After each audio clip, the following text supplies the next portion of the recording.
I was left for dead. That's how my journey in entrepreneurship started. I left the corporate world and my finance and MBA degrees behind me to share my story. Welcome to That Entrepreneur Show, where resilience meets hustle. Let's build and learn from our guest now. He bet the bank on Seven Dwarfs and he kept betting over and over again. And those bets just brought the business forward.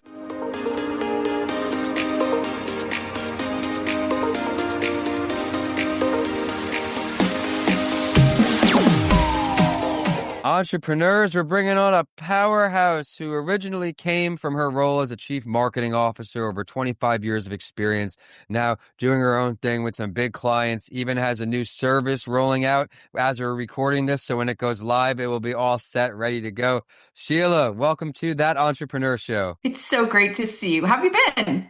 I've been great, and everyone, we connected on LinkedIn cold, and we ended up becoming friends right away. We had to get her on the show, so I'm excited that her name popped up on the calendar today. So if you're looking to improve your marketing efforts, or you're in the C-suite, you're looking to expand your brand transformation, marketing strategy, loyalty program design, and optimization, she can help you with so much, and partnership marketing. Sheila, I always like to go back in time a bit. When you were ready to jump into that entrepreneurial ring, what made you want to do it? I never ever thought I would be doing this, honestly. But like many people, it was a job elimination. It was the first time ever that my job had been eliminated. And I figured it out a couple weeks before, and I thought, man, what's the plan? And I thought, I'm going to go on GoDaddy. I bought a domain. I then went on to LegalZoom. I formed an LLC, and I was excited that I was just going to dive right into the deep end of the pool, right? I haven't looked back. It's been amazing. And what I will tell you and the people listening to you is if you ever wanted to design a role that is perfect for how you want to spend your day and the types of work that you want to do and the types of people that you work with, entrepreneurship is the deal. I love how you put just diving into the deep end. Unfortunately, that is what it's like. You hear the Bezos and Musk glamorize it all, but there's a lot of hard work that goes into it, a lot that goes into it before you even become an entrepreneur. As I mentioned, she has 25 years of incredible C-suite experience. So buckle up for all the value we're going to get there. But I can't breeze past. You got your own podcast too. We got to get some new listeners for you. Let's talk about your show. Okay, so it's called Marketing Over Bourbon.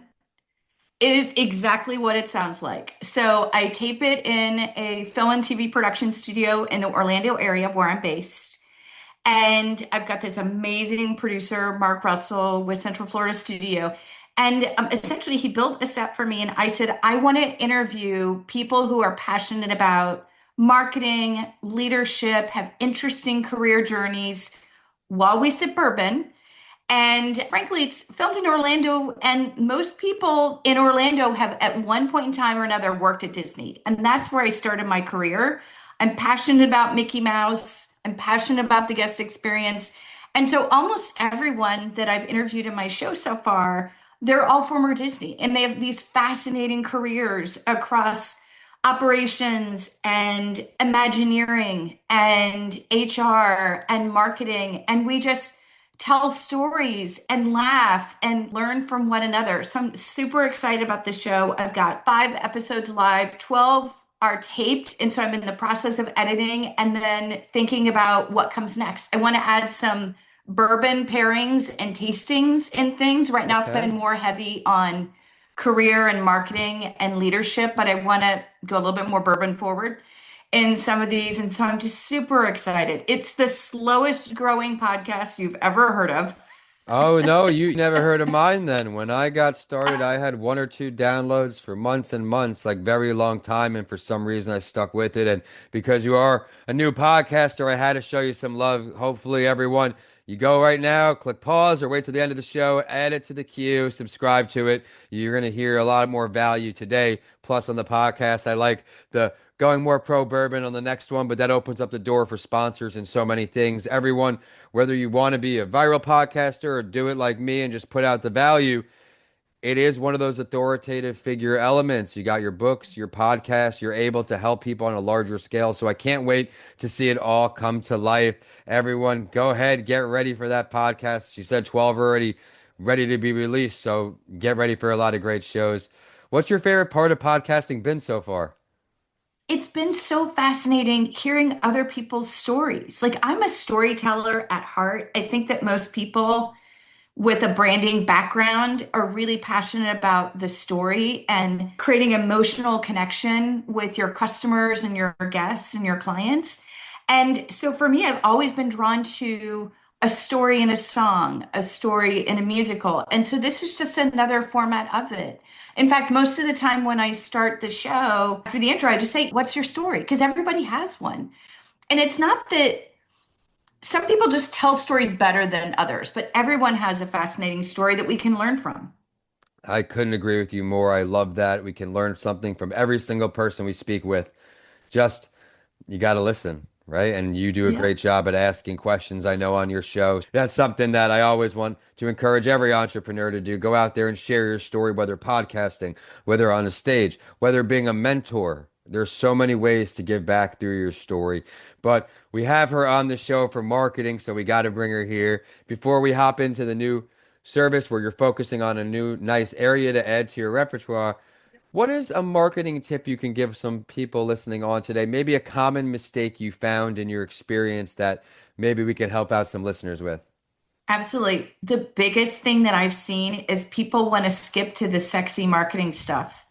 They want to work on a tagline, a logo, what's my company name, and they skip the strategy piece. Mhm. You got to slow down to speed up sometimes when it comes to marketing strategy. And so I start with competitive framework when I'm working on branding individuals who are going through career changes, branding a product, branding a company, branding a nonprofit. You start with your competitive space. What are your target audiences? What are their needs? How can you solve those for them? And then you think through what are the core equities? What do I do? Why does it matter? How is it going to serve them? And you think about your core identity, which becomes your four brand pillars, the reasons to believe, and the brand personality and the promise. And what do people get when they buy into that? And your point of difference. And only after you get through all that, and then we add marketing words to it around the elevator pitch and the positioning statement and the marketing narratives, only then do I go into visual identity and colors and typography and all the other things that people want to get to. I think that people don't realize how much strategy is really rooted in the success of a brand. And so you just have to start there. But that's also why I've been so successful in my business is that that strategy is lacking. People aren't necessarily learning strategy in their jobs. And even in school, I think it's light on strategy. It's everything in a rush now. Rush, rush, rush, rush, rush. And you come across it a lot. Thank you for sharing that. Everyone, take your time on the areas that you need to take your time on. Don't get caught up in the things that you aren't ready to get caught up on. More great advice right there. Do you see the marketing landscape like the way we're describing how strategy is not maybe being emphasized? Do you see any trends coming that hopefully push it back in that direction? Honestly, I mean, AI is the biggest trend. I use it on a daily basis. It's been an accelerant for me to maximize the production of work that I have for my clients and growing my business. I would hope that AI brings in the component of strategy that is lacking. And so if you're using Chat GPT or something and you're going into the deep research, like the O3, and this is out, it's probably O5 because that's coming soon. All these different things. Go back to the fundamentals. There's a reason why they are the foundation for marketing. There's a reason why they still work. I hope that AI pulls that in. I love that. And I like how you're talking a little bit about AI here and how it's enhanced your workday. It saves you time. For me, I know which tasks I can use it. Can you talk to us a little bit about what some things you do use AI for in your day to day to inspire our listeners to increase their productivity? Oh my goodness, you can use it in so many different ways. Honestly, I haven't figured out all the ones. What I would say is I build custom bots so that I'm writing in the brand style, tone, and voice for whatever marketing content I need to develop. I use it as a thought starter. I use it to poke holes in my assumptions. I've used it to actually review a legal agreement. And I hired it as my legal counsel. And I said, here's the legal agreement. And I've got deep experience in contracts from working at JPMorgan Chase and Choice Hotels and so forth. So I know my way around a really mean contract. And business law was probably the most valuable undergrad business class that I took. But having a thought leader and saying poke holes in this and find out where am I disadvantaged and then propose what the red line is, not necessarily the language, but the counter position that I want to discuss has been incredible for me, right? So just try it. There are so many people who I will say are afraid of AI. Just try it. You're going to figure it out, and it's changing every day. And Google was our first taste of it. People don't realize you're typing to Google. You can ask similar questions, and that just gets brought to a whole new level, whether Gemini, ChatGPT, great starters. And I know there's pretty much an AI for everything now. If you were to search it, I'm sure you'd find it. Thank you for sharing that, everyone. We always want to try to improve our workflows, improve everything we're doing so we can continue to grow as entrepreneurs. And we've gotten a lot of great advice there. You did tease before some of the bigger companies you worked at. What are some of those things that carry over to your entrepreneurial career now? Of course, you teased with Disney, amazing stories there with the creativity just exploding for you. What other companies do you have a good takeaway from? You know what's interesting? So I would say in each phase of my career, there's something that still sticks with me today that I apply to my clients. So at Disney, I started out in entertainment. And one of the things that I was doing was working on special events and then developing them for the theme parks when I was on the marketing side. When you develop a special event, you plan, and then you just let it rip. It's the day of the event or the weekend, and stuff happens, and you have to roll with it.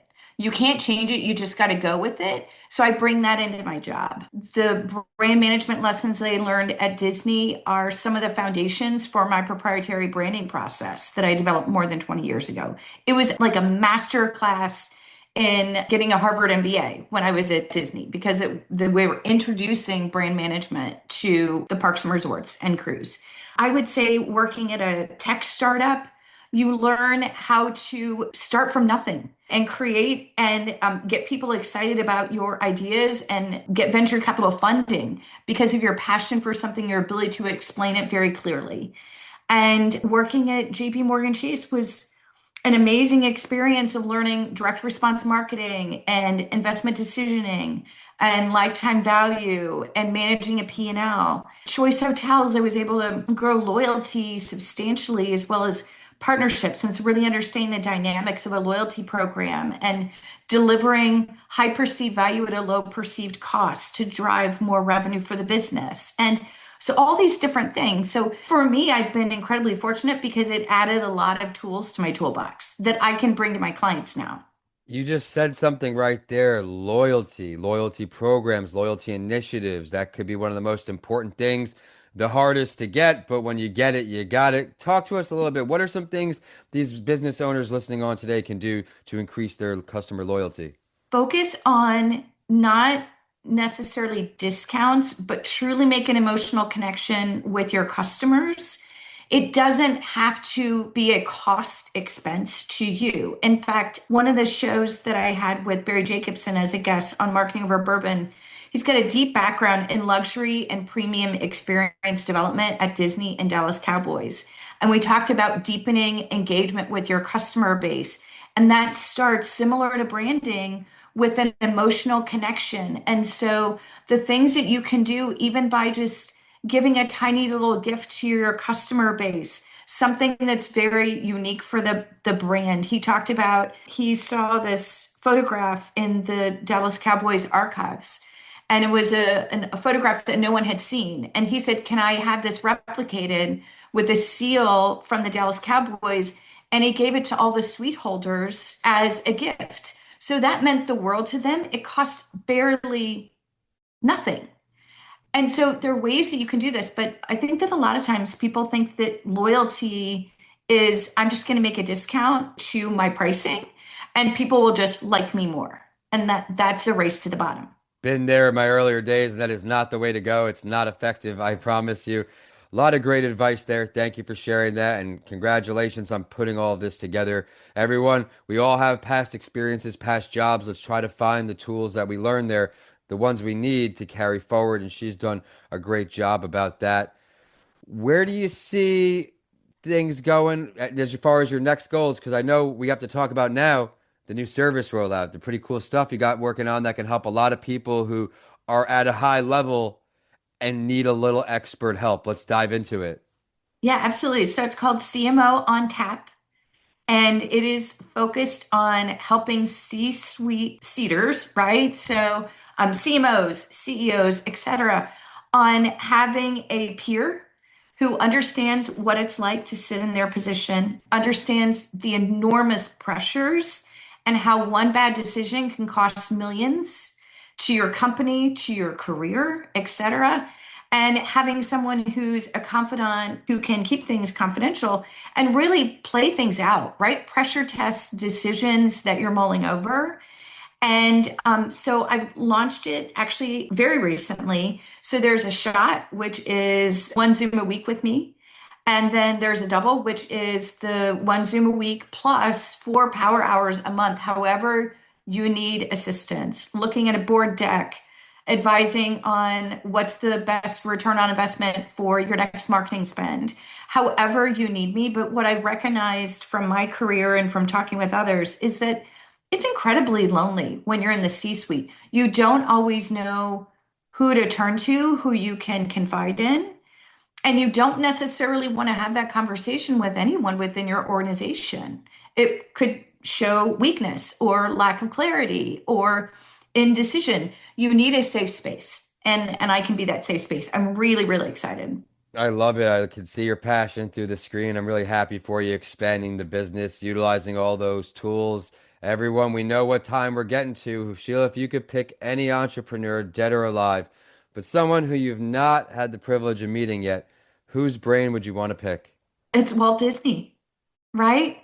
At Gotta the end of be. the day, he was a storyteller. He understood how to make an emotional connection. He was always dreaming and thinking bigger and bigger.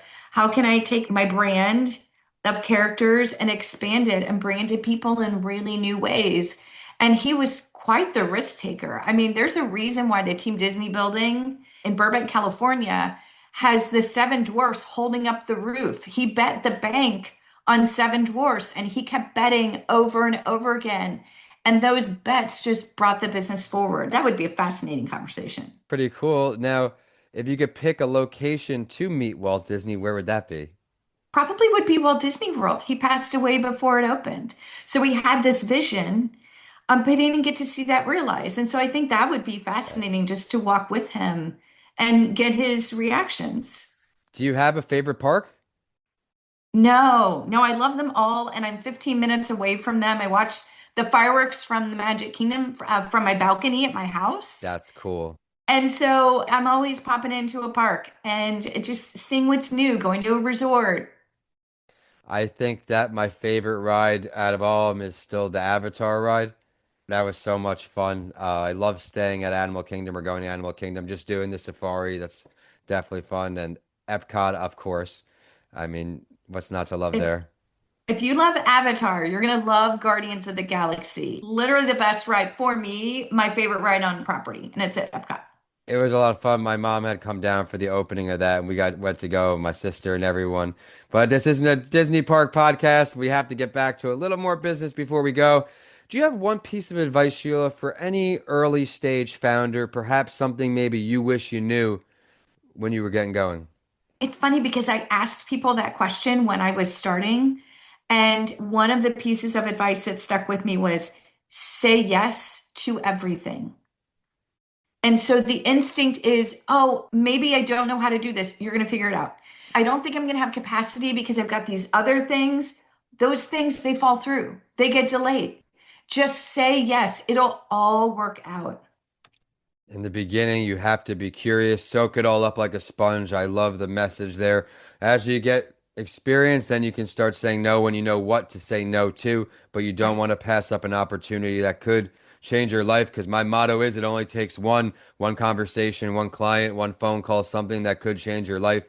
And I think that can happen for every entrepreneur as long as you keep your skin in the game and you don't give up. Sheila, this has been a lot of fun. I'm glad we're able to connect. I'm going to keep encouraging everyone to try to make cold connections. Now with the spam and AI, I'm not on there nearly as much because the way my inbox looks, I know other people's have to too. So find a way to get in touch with high performers like Sheila. Now, where can we find this new rollout you did, the company get in touch with you? Absolutely. They can go to butlermg.com. It stands for Butler Marketing Group. They can find me on LinkedIn. It's Sheila Butler. And yeah, if they go to my website, you'll see clips from my show, Marketing Over Bourbon. You'll see the CMO on tap services and brand transformation and all things like that. And then, yeah, I encourage people to check out the show. If you like YouTube or Spotify and Apple, you'll be able to see the video version of it. Everywhere else you enjoy podcasts, you'll hear the MP3. So I'm just super excited. I'm really excited that it's been a way to generate more clients. And that means that I'm just making a difference. My brand promise for my company is I develop marketing that leaves a legacy. And I'm so thrilled to do that. And it's a privilege with every client. And it's only going to keep growing and growing. I look forward to seeing how everything continues to unravel for the rest of the year. Thank you so much for joining me again here on That Entrepreneur Show. Everyone, be sure to connect with her on LinkedIn. Get in touch with her. She is a great resource to have in your corner, especially if you're out there in Orlando. She's local, so you better take advantage of the opportunity to work with her. My name is Vincent A. Lancey, and thank you for keeping the show a top 2.5% global series. Remember to subscribe to stay current with our community of entrepreneurs.